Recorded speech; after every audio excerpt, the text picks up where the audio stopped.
একটু দিকপাত নেই, অবিরাম গতিতে চলেছে। মাধব, তুমি কোথায় আছো? একবার দেখা দাও বলে আবার চলতে শুরু করেছে। কিছুটা পথ অতিক্রম করার পরই হঠাৎ তাদের যাত্রা থেমে গেল। বিশ্বাবসু বলে উঠলেন, বিদ্যাবতী, আমরা গন্তব্যস্থলে পৌঁছে গেছি, এইবার বন্ধন মুক্ত করে প্রাণ ভরে দর্শন করো ভগবানের অমল প্রেমময় মূর্তি। বিদ্যাপতি দর্শন করছেন ভগবানের অমল প্রেমময় মূর্তি। ঘটল এক ঘটনা। রোহিণী কুণ্ডের জলে পতিত হলো এক বৃদ্ধ বয়স, হলো তার মৃত্যু, হলো সদ্গতি। বিষ্ণুদূতের দ্বারা দিব্যরথে চড়াইয়া চলিল বৈকুণ্ঠে। আর এই দৃশ্য দর্শন করা মাত্রই যেই বিদ্যাপতি ওই রোহিণী কুণ্ডের জলে ঝাঁপ দিতে উদ্যত হলো দৈববাণী। বিদ্যাপতি, বিদ্যাপতি, তনুত্যাগের সংকল্প ত্যাগ করো, তোমার কাজ এখনো অপূর্ণ। তুমি অচিরেই মহারাজ ইন্দ্রদ্যুম্নকে সংবাদ দাও, তিনি যেন নীলগিরির গুহা থেকে উদ্ধার করে আমাকে সর্বসমক্ষে প্রতিষ্ঠিত করে। কারণ আমি হলাম জগন্নাথ, এ জগতের নাথ, কারুরই একার ধন। আর এই আদেশ পাওয়া মাত্রই আভূমি প্রণাম জানালেন বিদ্যাপতি। আর এদিকে বিশ্বাবসু পুজোয় বসেছে। পুজোর কোনো মন্ত্র নেই, শুধু অন্তরের আকুতি। মাধব, লোকচক্ষু এড়াবার জন্য দিবাভাগে তোমার সেবা দিতে আসতে পারি না। মাধব, তোমার কত ক্ষুধা পায়, তোমার কত কষ্ট হয়, তথাপি আমি তোমার সেবা দিতে আসতে পারি না। আমি তো ভজন জানি না, সাধন জানি না, পূজন জানি না, শুধু মনের আকুতি দিয়ে তোমায় সেবা দিই। প্রভু, তুমি এই সেবা যেন কৃপা করে গ্রহণ করো। বিশ্বাবসু, তোমার সেবায় আমি অতীব প্রীত, তবে এইবার আমি ইন্দ্রদ্যুম্ন কর্তৃক সর্বসমক্ষে প্রতিষ্ঠিত হতে চাই, তাই তুমি বিদ্যাপতিকে সাহায্য করো। আরে কথা শ্রবণ মাত্রই পূর্ববৎ অবস্থায় চোখ বাঁধে ওই ঘন কৃষ্ণকায় বর্ণবস্ত্রে চোখ বেঁধে বিদ্যাপতিকে নিয়ে আসলেন আশ্রমে। বিদ্যাপতিকে সচ্চারে বলে উঠলেন, বিদ্যাপতি, আপনি নিশ্চয়ই এ সংবাদ গিয়ে মহারাজ ইন্দ্রদ্যুম্নকে দেবেন, তবে সে মনের আশা আপনার পূর্ণ হবে না, কারণ আপনি হলেন আমার হাতে বন্দী। এই বলে কারাগারে নিক্ষেপ করলো বিদ্যাপতিকে। ললিতা ছুটতে ছুটতে এসে তার পিতার কাছে এসে উপস্থিত হয়ে বললেন, পিতা, আপনার জামাতা কই? বলে উঠলেন, প্রয়োজনে কারাগারে বদ্ধ করেছি, আরো যদি প্রয়োজন হয় তাকে বদ্ধ ভূমিতে নিক্ষেপ করব। পিতা, আপনার জামাতার অপরাধ, রাজা তার রাজকার্যের জন্য কাউকে কৈফিয়ত দিতে বাধ্য নয়। পিতা, আমি যেমন আপনার কন্যা, অন্যদিকে প্রজাও বটে, তাই আমার স্বামীকে কেন আপনি কারাগারে বন্দী করেছেন তার উত্তর দিতে আপনি বাধ্য। বিশ্বাবসু বলে উঠলেন, ললিতা, জানিস না আজ আমাদের কি দুর্দিন, যে নীলমাধব সবরপল্লীর সর্বস্ব ধন, তিনি আজ প্রকাশ্যে বললেন তিনি নাকি ইন্দ্রদ্যুম্ন কর্তৃক সেবা নিতে চলে যাবেন। আর এ সংবাদ যাতে ইন্দ্রদ্যুম্ন না পায়, তাই আমি বিদ্যাপতিকে কারাগারে বন্দী করে রেখেছি। পিতা, নীলমাধবের যদি তাই ইচ্ছে হয়, তোমার রাজবুদ্ধি দিয়ে শত শত বিদ্যাপতিকে বেঁধে রাখা গেলেও কোনোদিনও নীলমাধবকে বেঁধে রাখা যাবে না। হরিবল, হরিবল, হরিবল। তাই আপনি আপনার জামাতাকে কারাগার থেকে মুক্ত করুন। কারাগার থেকে মুক্ত করে ছুটে চলে গেল বিশ্বাবসু ওই গভীর অরণ্যে নীলমাধবের কাছে। এদিকে বিদ্যাপতি চলেছে অবন্তী নগরে। মহারাজ ইন্দ্রদ্যুম্ন স্বপ্নাবেশে দর্শন করছেন। বিদ্যাপতি পেয়েছে নীলমাধবের সন্ধান। আর যেই তরুণদারে দাঁড়িয়েছে জয়ধ্বনি দিয়ে, জয় জগন্নাথ কি, জয় জগন্নাথ কি, জয় সুভদ্রা মাই কি, জয় বলরাম কি, জয় সুদর্শন চক্র কি, জয় পুরী ধাম কি। আর যেই জয়ধ্বনি দিয়ে দাঁড়িয়েছে অমনি ইন্দ্রদ্যুম্ন তাড়াতাড়ি দ্বার খুলে দেখে বিদ্যাপতি, তাই তাকে করছে দৃঢ় আলিঙ্গন। ইন্দ্রদ্যুম্ন ইন্দ্রদ্যুম্ন তারে দে তারে দে ও যে দৃঢ় আলিঙ্গন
বিদ্যাপতির কাছে সমস্ত কথা অবগত হয়ে বিদ্যাপতি সঙ্গে নিয়ে চলেছে মহারাজ ইন্দ্রদ্যুম্নকে।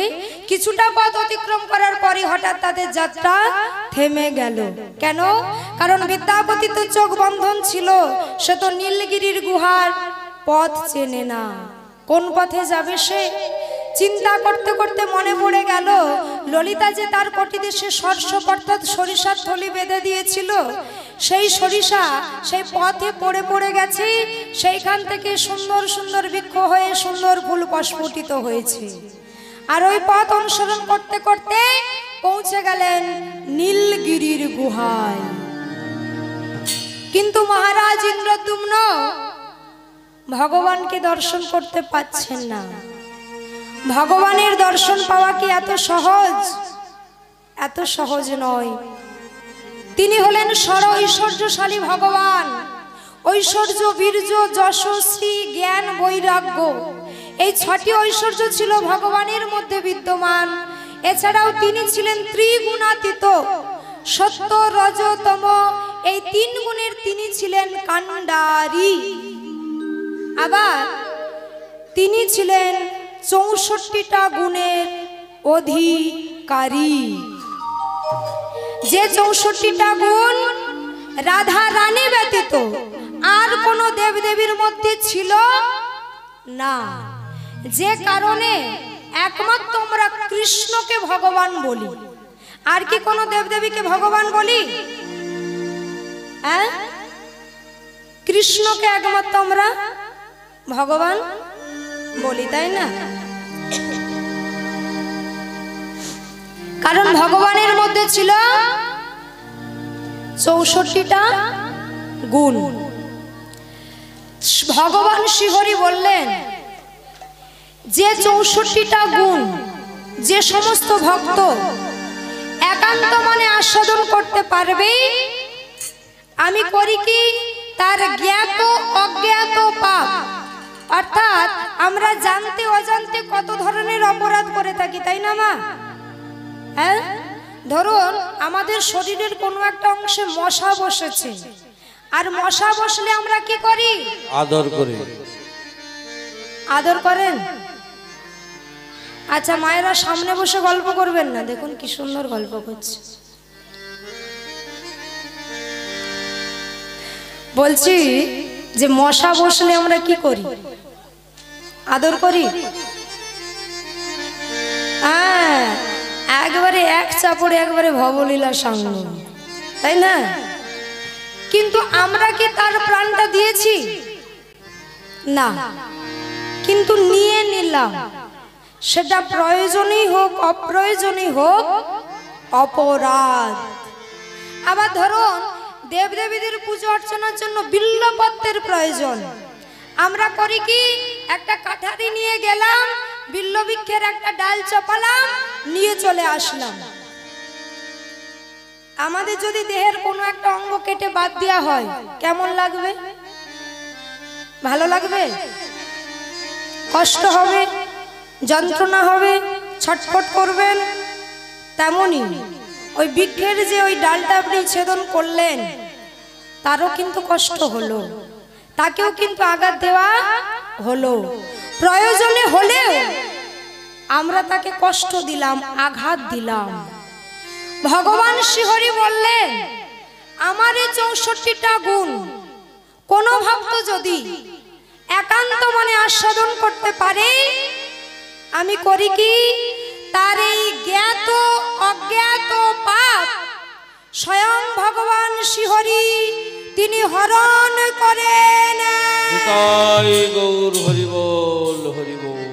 তা যে 64টা গুণ আস্বাদন করতে পারলে ভগবান শ্রীহরি আমাদের ওই জ্ঞাত অজ্ঞাত পাপ তিনি স্বয়ং হরণ করে নেয়, সেই 64টা গুণ কি শ্রবণ করতে আপনারা আগ্রহী? ভগবানের 64টা গুণ শ্রবণ করতে চান? যদি সকলে চান তাহলে বলবো, নালে চলে যাবো লীলায়। চান বাবারা? চান? মায়েরা চান তো? বেশ, তাহলে মন দিয়ে আস্বাদন করুন ভগবানের 64টা গুণ কি কি ছিল। একটু গনে নেবেন মা, 64টাই বলছি কিনা, কেমন? মন দিয়ে আস্বাদন করুন ভগবানের 64টা গুণ।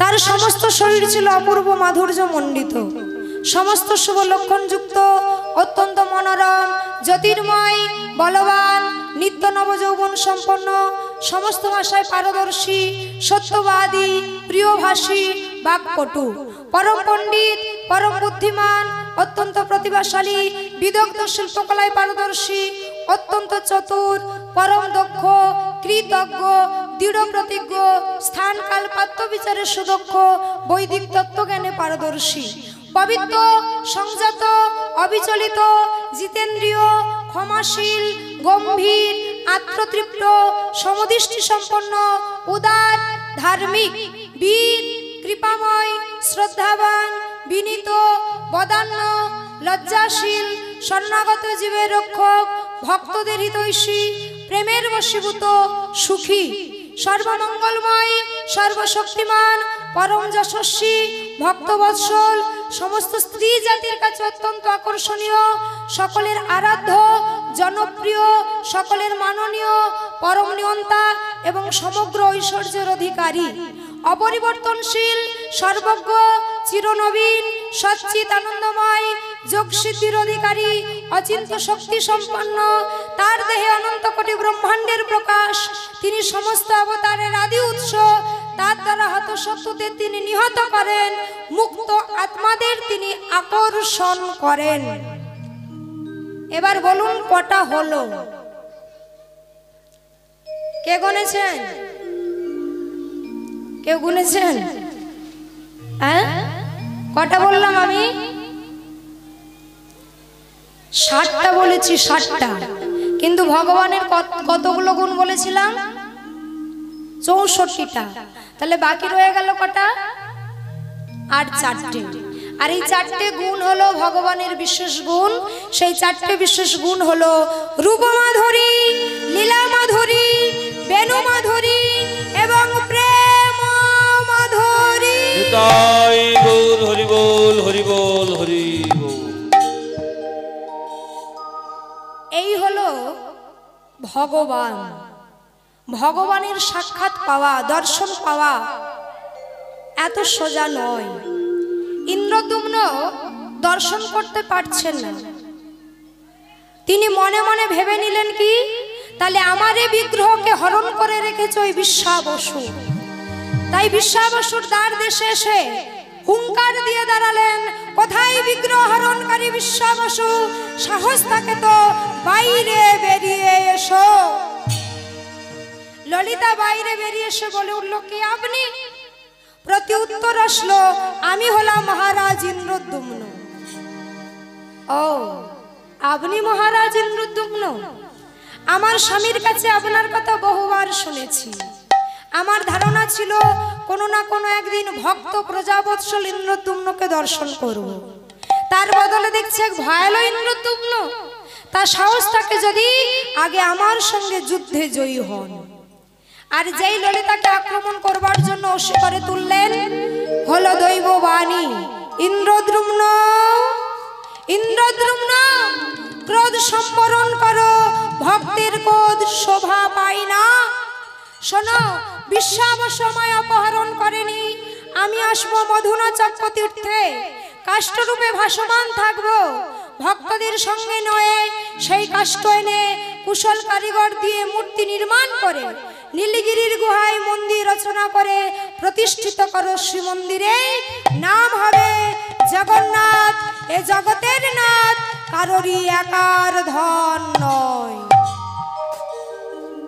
আরে কথা শ্রবণ মাত্রই ইন্দ্রদ্যুম্ন তার কৃতকর্মের জন্য ক্ষমা প্রার্থনা চাইলেন। বিশ্বাবসু বলে উঠলেন, মহারাজ, আমার একমাত্র কন্যা ললিতাকে বিবাহ করেছে আপনার রাজপুরোহিত বিদ্যাপতি। কৃপা করে আমার এই কন্যাটিকে আপনার চরণে ঠাঁই দিন। বিদ্যাপতি, ললিতাকে বিজয় রথে তুলে নাও। নীলমাধবের চরণে প্রার্থনা জানাই, এমন রূপ বীরঙ্গনা নারী যেন ভারতবর্ষের প্রতিটি ঘরে ঘরে জন্মগ্রহণ করে। আজ ললিতা চলে যাচ্ছে তার পিতাকে ছেড়ে। তাই তো বিশ্বাবসু নয়ন হতে নয়নাশ্রু বহে চলেছে। তার একমাত্র স্নেহের কন্যা তো, তার তাই নয়ন হতে নয়নাশ্রু বহে চলেছে। ললিতা বিদায় বেলা, বিদায় বেলা কাঁদে যত সবর বালা, বিশ্বাবসু বিশ্বাবসু ভাসে আখি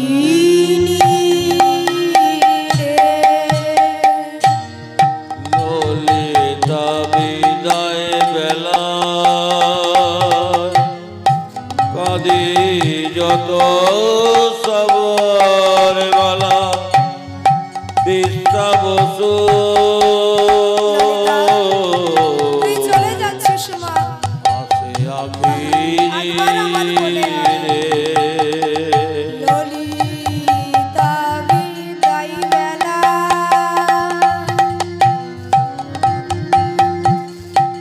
কাঁদে যত সবর বালা, বিশ্বাবসু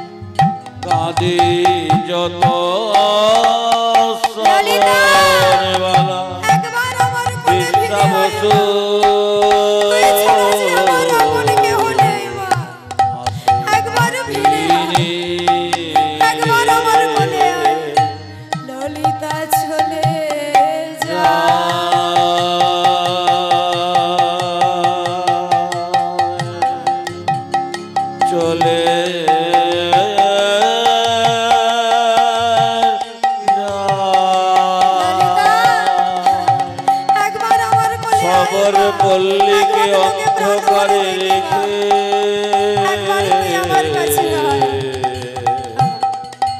স্বামীর হাত ধরে চলে যা। পিতার চরণধুলি মস্তকে ধারণ করে ললিতা বিজয় রথে চললেন। রথ এসে পৌঁছালো অবন্তী নগরে। গুন্ডিচা দেবী কুলবধূর মর্যাদা দিয়ে বরণ করে তুললেন ললিতাকে। এদিকে শুরু হলো বন কেটে পাথর কেটে মন্দির নির্মাণের কাজ। কেমন ভাবি? তোরা বন কাট, তোরা বন কাট, পাথর কাট, মন্দির বানাও ভাই নীলগিরি পর্বতে। তোরা বন কাট, তোরা বন কাট, তোরা বন কাটে পাথর কাটে মন্দির বানাও ভাই নীলগিরি পর্বতে। তোরা বন কাট, তোরা বন কাট, পাথর কাট, মন্দির বানাও ভাই নীলগিরি পর্বতে। তোরা বন কাট, তোরা বন কাটে পাথর কাটে মন্দির বানাও ভাই নীলগিরি পর্বতে। বিচিত্র পাথর আসে বাউলমালা হইতে, বিচিত্র পাথর আছে বউলমালা হইতে, পাথর আসে বাউলমালা হইতে। ও যে বিচিত্র পাথর আছে বউলমালা হইতে। আকাশ বাতাস উল্লমেতে জগন্নাথের ধ্বনিতে, আজ আকাশ বাতাস উল্লমেতে জগন্নাথের ধ্বনিতে, আকাশ বাতাস উল্লমেতে জগন্নাথের ধ্বনিতে। আজ আকাশ বাতাস উল্লমেতে জগন্নাথের বন কাট।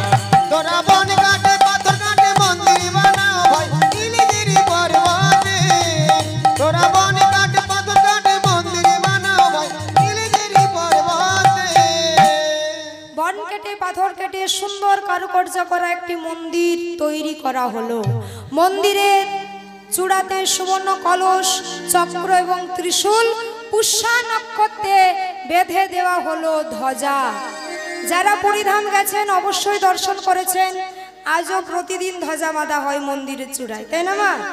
কে গেছেন বলছিলেন? হ্যাঁ, দেখেছেন ধ্বজা বাঁধা? বাহ, সুন্দর। তা মন্দির তো নির্মাণ হলো, উদ্বোধন করবে কে? হেনকালে নারদের শেষে উপস্থিত। দেখে কি বলে যে এই মন্দির উদ্বোধনের যোগ্য পুরোহিত হলো পদ্মজনী ব্রহ্মা। তাই নারদের সঙ্গে মহারাজ ইন্দ্রদ্যুম্ন পৌঁছে গেলেন পদ্মজনী ব্রহ্মার কাছে। সেইখানে একদিন দেরি হয়ে গেল। ব্রহ্মার একদিন মানে সত্যতেতা দাপর কলি, এই চারি যুগে হয় এক দিব্যযুগ, ৭১ দিব্যযুগ হয় এক মন্বন্তর, ১৪ মন্বন্তরে হয় ব্রহ্মার একদিন।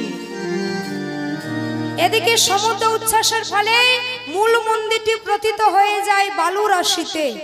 উৎকলের রাজা গলমাধব ঘটকারোহণে করে সমুদ্র স্নানে যাওয়ার সময় ঘটকের পায়ের পুর আটকে যায় মন্দিরের চক্রে। গলমাধব বালু রাশি সরিয়ে মন্দির উদ্ধার করে প্রহরী নিযুক্ত করলো মন্দিরের দ্বার দেশে। আর এদিকে মহারাজ ইন্দ্রদ্যুম্ন পদ্মজনী ব্রহ্মাকে নিয়ে যেই মন্দিরে প্রবেশ করতে যাবে হলেন মাধব প্রাপ্ত। গলমাধব বলে আমার মন্দির, ইন্দ্রদ্যুম্ন বলে নাই আমার মন্দির। পদ্মজনী ব্রহ্মা বলে উঠলেন এ মন্দির জারি হোক না কেন, যে দুটি প্রমাণ দিতে পারবে আমি ধরে নেব এ মন্দির তারই।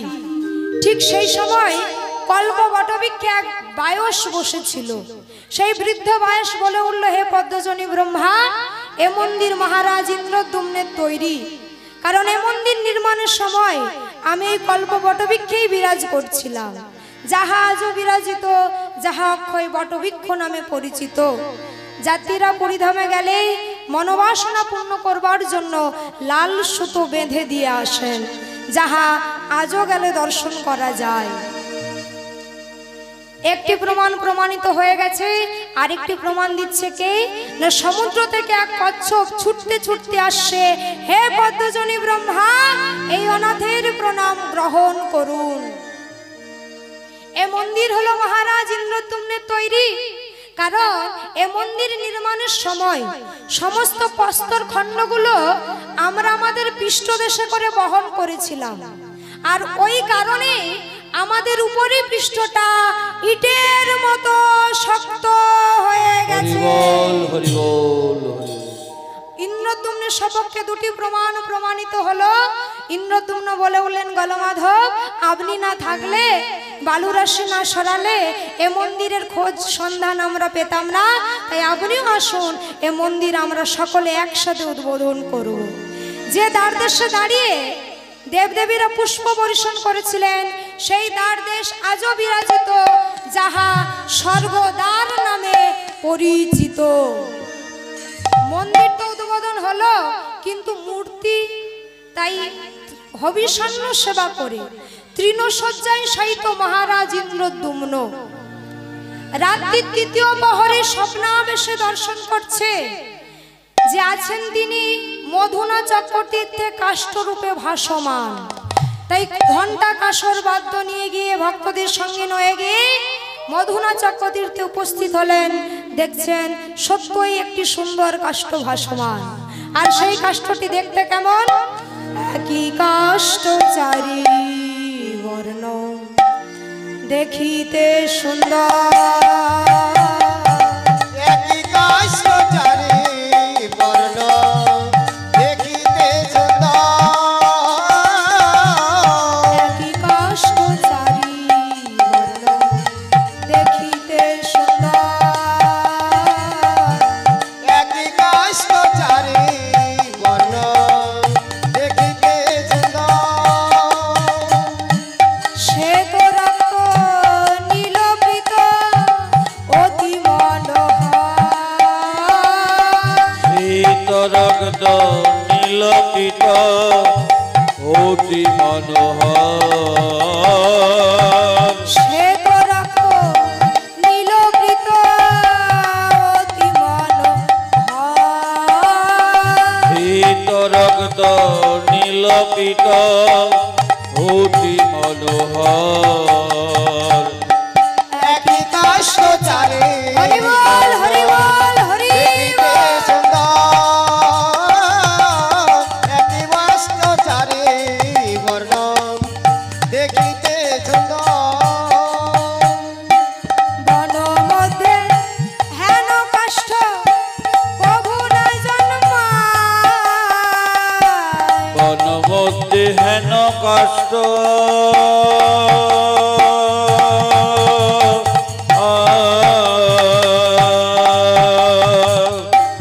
বন মধ্যে হেন কষ্ট কবু না জন্মায়, শঙ্খ চক্র গদা পদ্ম চিহ্ন কাষ্ঠ গায়, শঙ্খ চক্র গদা পদ্ম চিহ্ন কষ্ট গায়, শঙ্খ চক্র গদা পদ্ম চিহ্ন কাষ্ঠ গায়, শঙ্খ চক্র গদা পদ্ম চিহ্ন কষ্ট গায়, একই কাষ্ট জানি হরি বল হরি বল হরি বল।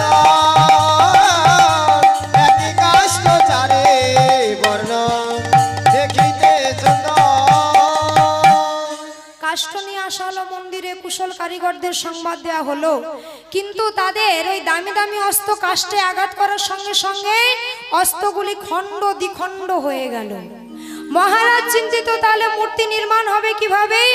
হেনকালে বিশ্বকর্মার গুরু অনন্ত রানা বলে উঠলেন, মহারাজ আমি আপনার মনোমত বিগ্রহ করে দেব। সবাই তো হেসে লুটোপুটি, হ্যাঁ এত কুশল কারিগর আসলো, তারা পারলো না, আর এ হয়েছে বয়সের ভারে লুব্ধ বৃদ্ধ, এ কিনা মূর্তি নির্মাণ করবে? অনন্ত রানা বলে উঠলেন, তোমরা আমাকে দেখে উপহাস করো না, দেখবে আমার কতটা শক্তি। তার অস্ত্রের প্রয়োজন হলো না, একটি নখের দ্বারাই ওই কাষ্ঠের বলকল অর্থাৎ ছাল তিনি তুলে দিলেন। শুনুন মহারাজ, মূর্তি নির্মাণ করবার জন্য আমার 21 দিন সময় লাগবে, আর ওই 21 দিনের মধ্যে মন্দিরের দ্বার খোলা চলবে না। যদি তাহার পূর্বে কেহ দ্বার খুলে দেয়, শর্তভঙ্গ হয়, আমি সেইখানে সেই অবস্থায় মূর্তি নির্মাণ বন্ধ রেখে চলে যেতে বাধ্য হব। এই বলে মন্দিরে দ্বার বন্ধ করে দেয়া হলো। চারদিকে কাঁসর ঘণ্টা বাদ্য বাজছে। মহারাজ ইন্দ্রদ্যুম্ন, গুন্ডিচা দেবী, বিদ্যাপতি সবাই দ্বার দেশে দাঁড়িয়ে রয়েছে। মন্দিরের ভিতরে মূর্তি নির্মাণ হচ্ছে। একদিন যায়, দুদিন যায়, ঠুকঠাক আওয়াজ সকলেই পায়। হঠাৎ ত্রয়োদশ দিবসেতে আর শব্দ শোনা গেল না। চতুর্দশ দিবসেতেও একই অবস্থা। গুন্ডিচা বলে উঠলেন, মহারাজ, অনন্তরানা মনে হয় তার প্রাণ হারিয়েছে, তাই আপনি আর বিলম্ব করবেন না, দ্বার খুলে দিন। আর গুন্ডিচার বারবার অনুরোধে কিংকর্তব্য বিমূঢ় হয়ে মহারাজ ইন্দ্রদ্যুম্ন করলেন কি, পঞ্চদশ দিবসেতে দ্বার খুলে দিল। পঞ্চদশ দিবসেতে দ্বার খুলে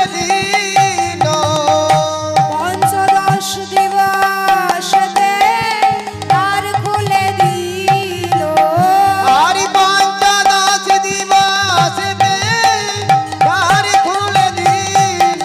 মহারাজ, মহারাজ, এ আপনি কি করলেন? শর্ত ভঙ্গ করলেন। আমার পক্ষে আর মূর্তি নির্মাণ করা সম্ভব নয়, আমি চলে যেতে বাধ্য হলাম। এই বলে আর অনন্ত রানাকে দেখা গেল না। ইন্দ্রদ্যুম্ন মহারাজ দর্শন করলেন চারটি বিকলাঙ্গ মূর্তি, জগন্নাথ, সুভদ্রা, বলরাম। জগন্নাথের বাম দিকে আছে লাঠির মতো দণ্ডায়মান সুদর্শন চক্র। চারটি বিকলাঙ্গ মূর্তি দর্শন করে শিরে করাঘাত হানতে লাগলেন, এ আমি কি করলাম? আমার জন্য ভগবানের এই বিকলাঙ্গ মূর্তি আমি শর্ত ভঙ্গ করলাম। কোন ভক্ত যদি ভক্তি ভরে পুজো অর্চনা করতে না চায়, প্রণাম করতে না চায়, ছোট ছোট বাচ্চারা ওই বড় বড় চোখ দেখলে যদি ভয় পায়, যেহেতু আমার দ্বারা কৃতকর্ম হয়েছে, এ প্রাণ আমি রাখবো না, ওই সাগরের জলে নিজেকে আমি বিসর্জন দেব। আর যেই ইন্দ্রদ্যুম্ন চলেছে সাগরের জলে বিসর্জন দিতে, হলো দৈববাণী, ইন্দ্রদ্যুম্ন, ইন্দ্রদ্যুম্ন, তনু ত্যাগের সংকল্প ত্যাগ করো। শোনো, যখন যা ঘটে আমার ইচ্ছাতেই ঘটে, মানুষ উপলক্ষ মাত্র। আমি সবার মধ্যে আছি, তাই সবাই আছে। যাকে ত্যাগ করে আমি চলে যাই, সে দেহ শবদেহে পরিণত হয়। তাকে স্পর্শ করলে গৃহে গিয়ে আবার সকলকে স্নান করতে হয়। শোনো, আমার প্রাকৃত হস্তপদ না থাকিলেও অপ্রাকৃত হস্তপদে ভক্তদের পুজো সেবা গ্রহণ করব। মাঝে মধ্যে হবে আমার সিংহার বেশ, সোনার বেশ। যারা ভক্তি ভরে আমায় দর্শন করবে তাদের হবে সদ্গতি, আর যারা আমার এই বিকলাঙ্গ শরীর দেখে আমায় উপহাস করবে তাদের হবে নরগতি। আর এই আদেশ পাওয়া মাত্রই প্রভুর চরণে আরতি জানাচ্ছে, প্রভু তব সেবার কিবা মর্ম কিবা কর্ম কিছুই তো জানি না, কৃপা করে আপনি জানিয়ে দিন। শোনো, অনন্ত রানার বংশধরগণ প্রতি বৎসর 3খানি রথ তৈরি করবে। বিশ্বাবসুর বংশধরগণ হবে অর্চক, বিদ্যাপতির প্রথম স্ত্রীর বংশধরগণ হবে সেবক, দ্বিতীয় পত্নী সবর পত্নীর বংশধরগণ হবে সুপকার। এরা কেহ কোনোদিনও নির্বংশ হবে না। আরো বললেন ভোগ রন্ধনের পদ্ধতি, ঘটের উপর ঘট বসাবে, এক পাশে মোর ভোগ রন্ধন হবে, সেই রন্ধন ভোগ যাবে শ্রীমন্দিরে, নিবেদন হবার পর সেই ভোগ যাবে আনন্দ বাজারে, আর মহাপ্রসাদ নাম তখন কৃষ্ণ প্রেমানন্দে হরি বল হরি বল। একথা শ্রবণ মাত্রই ইন্দ্রদ্যুম্ন শেষ প্রার্থনা জানাচ্ছে মাধবের চরণে।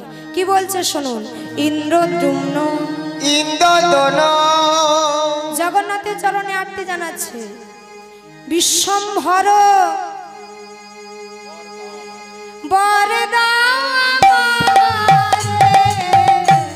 হে জগন্নাথ তুমি বিশ্বম্ভর বর দাও আমারে। হে জগন্নাথ জগতের নাথ বর দাও আমারে। হে জগন্নাথ জগতের নাথ বর দাও আমারে।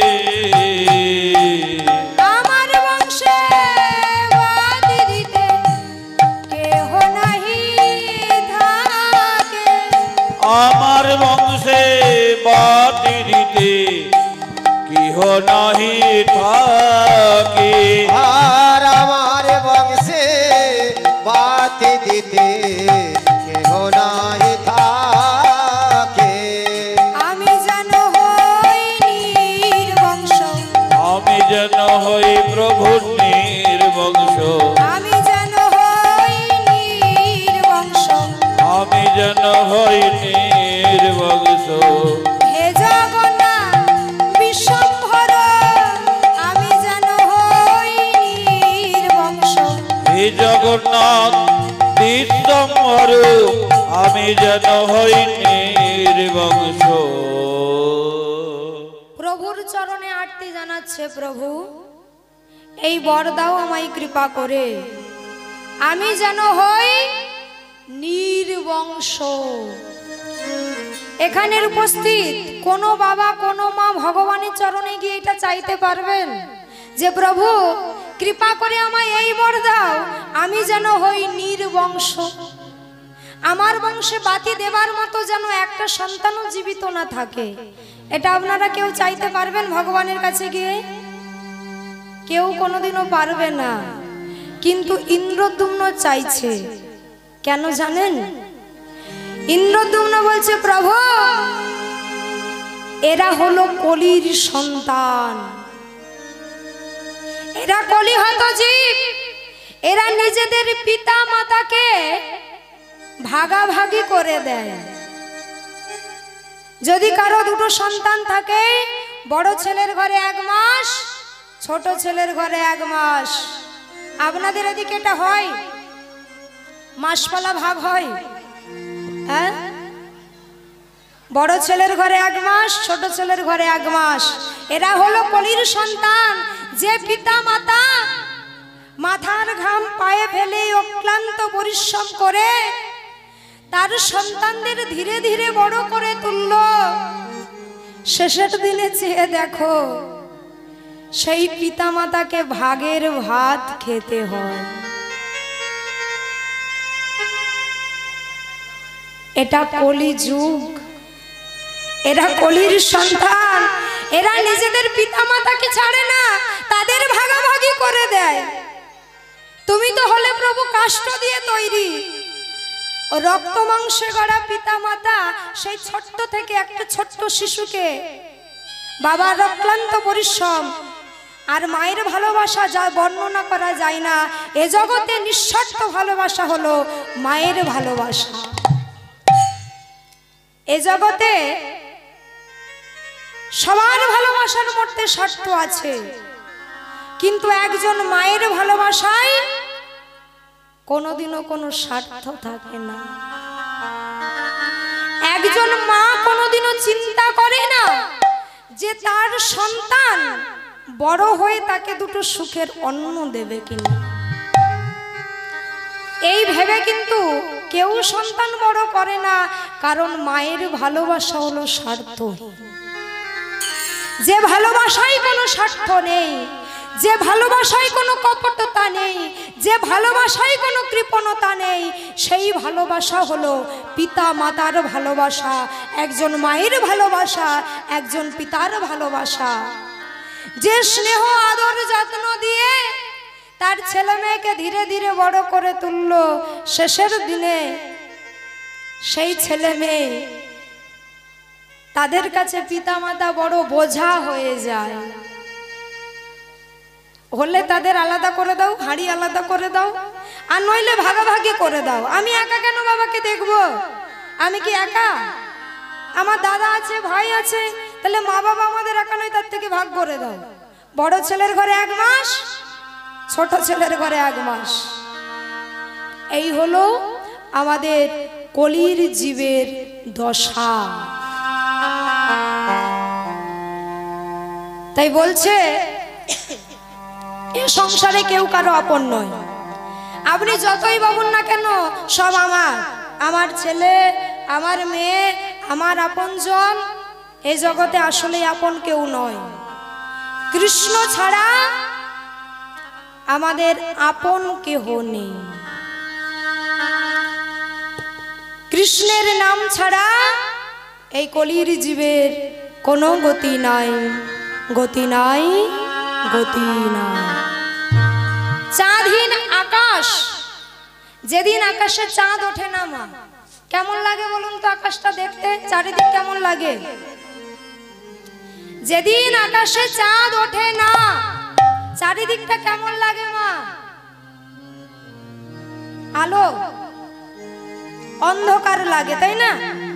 তদ্রূপ মানব জন্ম পেয়ে যদি কৃষ্ণ নাম আমরা করতে না পারি, তাহলে আমাদের জীবন অন্ধকার কূপের সমান। কি বলছে শুনুন, চন্দ্রমা বিনে, চন্দ্রমা বিনে নিশি অন্ধকার,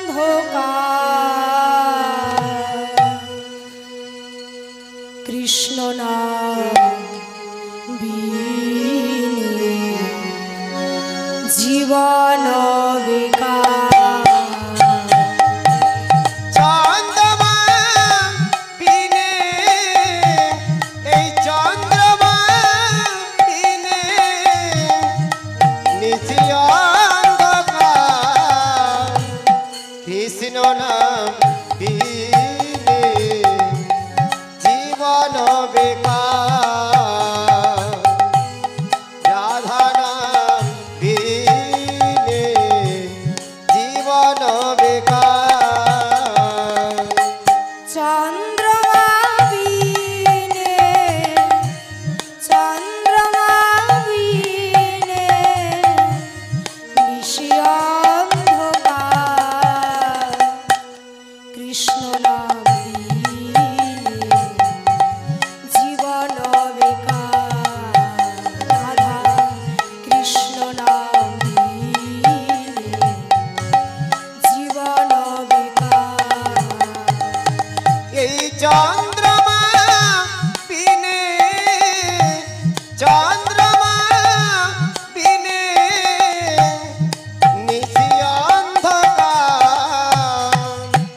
কৃষ্ণ নাম বিনে জীবন বেকার, কৃষ্ণ নাম বিনে জীবন বেকার।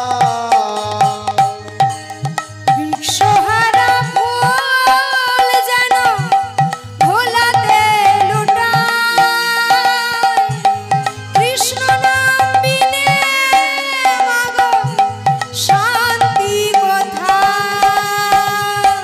বৃক্ষহারা ফুল যেমন ধুলাতে লুটায়, কৃষ্ণ নাম ছাড়া মাগো জীবন বেকার। রাধে। আচ্ছা বলুন তো মা, ভোরের বেলায় শিউলি ফুলগুলো যখন ঝরে পড়ে যায় ভূমিতে, আপনারা কি করেন? সেই ফুলগুলো কুড়িয়ে গোবিন্দ চরণে দেন, তাই তো? দেন তো? এটা কোনোদিনও করবেন না মা, এটা মহা অপরাধ। যে ফুল একবার বৃক্ষের ডাল থেকে খসে পড়ে যায় ভূমিতে, সে ফুল আর গোবিন্দ সেবায় লাগে না। গোবিন্দের চরণ হলো ননির ও পুতুল সমচরণ। ওই ধুলোমাখা ফুলগুলো গোবিন্দ চরণে দিলে ওই কোমল চরণে আঘাত লাগবে না মা? তাই বলছে, যে ফুল একবার বৃক্ষের ডাল থেকে খসে পড়ে যায়, তার যেমন গোবিন্দ সেবায় আর লাগা হয় না, আমাদের এই আত্মারূপ সূর্যটা যেদিন অস্ত চলে যাবে, এ দেহটাও আর কোনোদিনও গোবিন্দ সেবায় লাগবে। হরিবল হরিবল তাই কি বলছে, বৃক্ষহারা ফুল যেন ধোলাতে লুটায়, কৃষ্ণ নাম বিনে মাগো শান্তি কোথায়?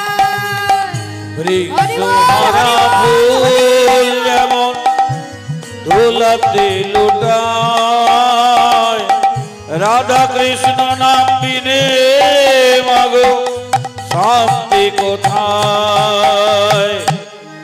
নাম ভজ নাম চিন্ত, হরি নাম ভজ নাম চিন্ত,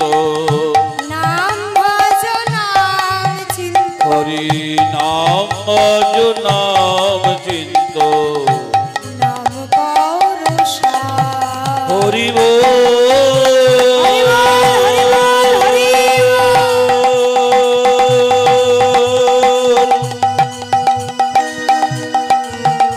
নিতাই গৌর প্রেমানন্দে